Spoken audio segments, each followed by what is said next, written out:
माता पिता और बच्चे की अनमोल कहानी जिसे सुनकर आपकी आंखों में आंसू आ जाएंगे। एक कपल को शादी के 11 साल बाद लड़का हुआ। वे बहुत ही प्रेमी कपल थे और उनका लड़का उनकी आंखों का तारा था।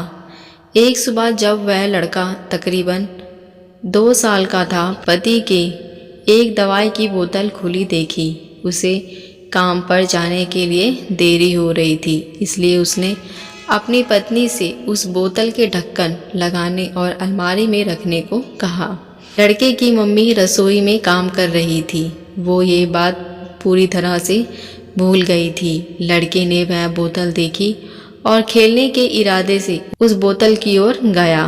बोतल के कलर ने उसे मोह लिया था, इसलिए उसने उसमें की दवा पूरी पी ली थी। उस दवाई की छोटे बच्चे को छोटी सी मात्रा भी जहरीली हो सकती थी। जब वह लड़का नीचे गिरा तब उसकी मम्मी उसे जल्द से जल्द दवा खाने ले गई, जहां उसकी मौत हो गई। उसकी मम्मी पूरी तरह से हैरान हो गई थी। वह भयभीत हो गई थी कि कैसे वो अब अपने पति का सामना करेगी। जब लड़के की परेशान पिता दवा खाने में आए तो उन्होंने अपने बेटे को मृत पाया और अपनी पत्नी की ओर देखते हुए सिर्फ 4 शब्द कहे। आपको क्या लगता है कौन से होंगे वो 4 शब्द? पति ने सिर्फ इतना ही कहा, आई लव यू डार्लिंग। उसके पति का अनपेक्षित व्यवहार आश्चर्यचकित करने वाला था। उसका लड़का मर चुका था, वह उसे कभी वापस नहीं ला सकता था और वो उसकी पत्नी में कोई भी कसूर नहीं ढूंढ सकता था। इसके अलावा अगर उसने खुद ने वह बोतल उठाकर बाजू में रख दी होती तो आज उसके साथ यह सब ना होता और वो किसी पर भी आरोप नहीं लगा सकता था। उसकी पत्नी ने भी एक लौता बेटा खो दिया था। उस समय उसे सिर्फ अपने पति से सहानुभूति और दिलासा चाहिए थी और यही उसके पति ने उस समय उसे दिया।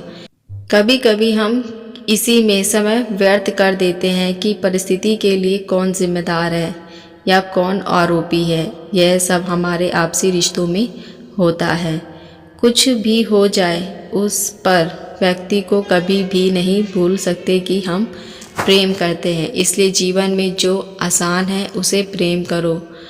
आपके पास अभी जो है उसे जमा करो और आपकी तकलीफ़ों को विचार कर कर के बढ़ाने की वजह उसे भूल जाओ।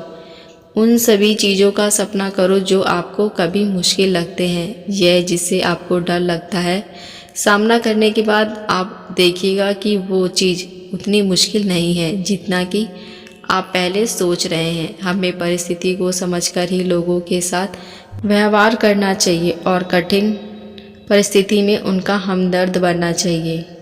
ये छोटी सी कहानी आपको कैसी लगी मुझे कमेंट करके ज़रूर बताएं। अगर आप हमारे चैनल पर नए हैं तो मेरे चैनल को सब्सक्राइब, लाइक, शेयर ज़रूर करें। अब मिलते हैं नई कहानी के साथ। देखने और सुनने के लिए धन्यवाद।